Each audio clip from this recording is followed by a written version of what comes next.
નમસ્તે, રામ રામ. પ્રાકૃતિક ખેતીની સાથે સાથે દરેક ખેડૂતે પોતાના ખેતરની અંદર અ, બોર્ડર ઉપર દરેક પ્રકારના ફળના વૃક્ષ લગાવવા જોઈએ. અમારું ખેતર છે કુંપરનું, પાલનપુર તાલુકાનું કુંપર ગામ, અને ખેતરનું નામ છે અમૃત વનમ. આ પૂરા 7 જમીનની અંદર બોર્ડર ઉપર દરેક પ્રકારના ફ્લાવરિંગ અને ફ્રૂટના વૃક્ષો લગાયા છે. તો આ ખેતરની અંદર જામફળ, જાંબુ, સીતાફળ, ફાલસા, આમ, આ દરેક પ્રકારના ફળ લગાવવાના કારણે આવનારા વર્ષોની અંદર ખેતી સાથે અતિરિક્ત ઇન્કમ પણ આપણને મળશે.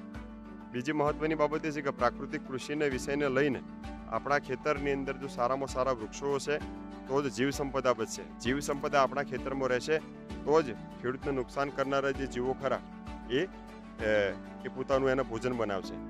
તો આવનારા વર્ષોની અંદર પોતાની ખેતી સાથે સાથે ફળની ખેતી પણ કરીએ બોર્ડર ઉપર. અને બોર્ડર ઉપર જો ફળની ખેતી થશે તો જે ક્લાઇમેટ અત્યારે જે ક્લાઇમેટની અંદર ગરમી વધી રહી છે, તો ચારે દિશાઓમાંથી જે પવનો આવશે ખેતરની અંદર એ બિલકુલ ઠંડા થશે, અને ઠંડા થવાના કારણે ટેમ્પરેચર પણ મેન્ટેન થશે. અને એના કારણે આજુબાજુ જે બોર્ડર ઉપર વૃક્ષો આપણે લગાવેલા હશે એનું પાંદડા પણ ખેતરમાં પડશે, એનાથી ઓર્ગેનિક કાર્બન પણ વધશે.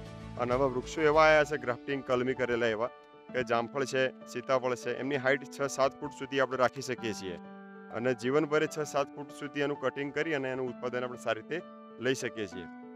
ખેડૂત જો જાગૃત હોય તો પોતાના ખેતરની અંદર શાકભાજી તૈયાર કરી અને માર્કેટમાં વેચવા જાય, તો સાથે સાથે પોતાના બોર્ડર ઉપર જે પણ વૃક્ષો લગાવેલા છે ખેતરની અંદર, એ વૃક્ષોની અંદર જે ફ્રૂટ આવે છે એ ફ્રૂટ પણ જો સાથે કલેક્શન કરી અને શાકભાજીના સાથે સાથે એ જામફળ અથવા જે પણ જાંબુ છે, સીતાફળ છે, આમ છે, દરેક પ્રકારના ફ્રૂટ પણ જો વેચણી કરશે તો એને વર્ષની અંદર જેટલી પણ એને ખેતરની અંદરથી ઇન્કમ મળે છે એટલી જ ઇન્કમ એને ફ્રૂટની અંદરથી મળશે.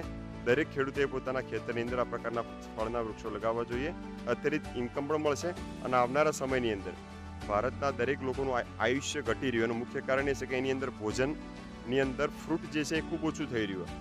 ફ્રૂટ એ જીવંત સેલ કહેવાય. જીવંત સેલ બોડીમાં જાય તો જ માણસને સ્વસ્થ રહી શકે છે.